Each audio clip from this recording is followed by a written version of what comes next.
How to write a case study post that converts followers into clients. Most entrepreneurs who start to write case study posts on social media make several mistakes. One, they make their post too long. Two, they include way too many details in their solutions process. And three, they often leave the results of the case studies to the end of the post. Now, these mistakes make their posts boring and ineffective. The job of a case study post is twofold. One is to hook the right prospect to grab their attention and bring them in. And then two, to convince the prospect to take the next action in the sales process, whether it's to become a lead through a lead magnet, to give you a call, or to buy your product or service. Now, the first part, the hook, when you start writing the hook, the first part of the case study is fairly simple. And the one that works the best out of all the different hooks that you can create is a result-based hook. What does it look like? Let's say you're an executive coach, right? Well, let's say you're serving executive coaches with marketing services.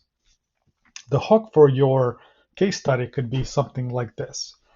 I help Joan, an executive coach, get 100 leads. So the simple results-oriented post has three sections in here that are super important. One is the I helped Joan. Joan is a real person. And if you can link to Joan's account in that particular hook is even better because it provides credibility. Second part is executive coach. The executive coach part is also important because it calls out the target audience of your business. So any executive coaches who are scrolling through the feed and they look at the post, they see the executive coach immediately because that's something that they associate with in their mind. And then the last part is the result, 100 leads.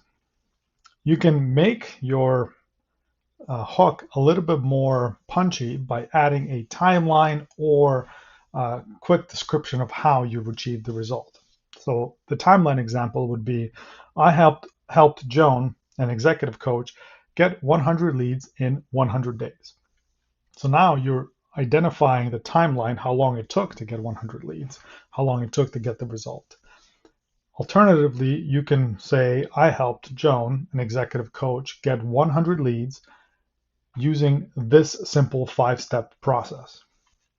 And the simple 5-step process makes it clear that it's not going to take a long time. It's going to be very easy, and that's what most people are looking for, easy solutions for their problems. Once you've hooked the prospect into your post, what you want to do next is you want to agitate the problem that they're having. Agitate or even introduce them to the problem that they might be having if they want this type of result. All results will have challenges. Whatever the steps you need to go through, whatever roadblocks you need to overcome in order to achieve them. So you can pick whichever one is most painful and then highlight that. In this case, in this example, for Joan, you can say something like, Joan has been posting for 6 months and had gotten 0 leads. That immediately identifies a problem there. Something is off with her posting, with her content strategy. So your solution will be probably related to that particular problem. Once you've hooked them, identified the problem, agitated a little bit, you can even add a few more details to that problem, discussing what you were doing, what kind of additional problems you might have had with this particular client, bringing the prospect along for the journey, telling a little story. Once you've done that, the next step is to convince the prospect to take an action, to become your client, to become your prospect, your lead, whatever it may be.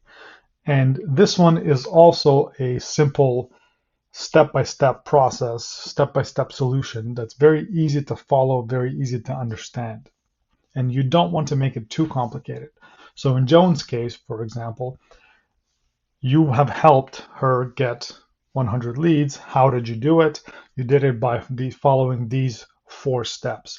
Helped her define the target audience, helped her define the most painful problem, helped her build a lead magnet and an opt-in page, and then helped her drive traffic from her post to that lead magnet. And that's how these 4 steps, that's how you generated 100 leads. Clearly, there was something in her posts that on how she structured her post or what she wrote about that didn't invite people to come and become her leads, and you helped her do that. You helped her restructure these things. You helped her focus. How you did it, that's a different story. That's what they're going to come to you for.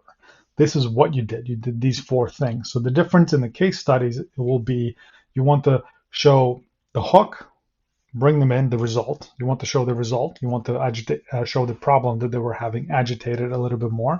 And then you want to show what you did. You want to talk about what you did, not how you did it, but what you did. 4, 5, 6, maximum 10 steps. That's what you want to focus on. Once you've done these 3 things, the last thing you want to do is you want to call them to take action. You want to include a CTA, whether it's to go and download the lead magnet, to give you a call for an introductory session or a quick assessment call, or maybe even to buy your product or service, depending on what you are selling. So that's how you write a very effective case study post that converts followers into clients.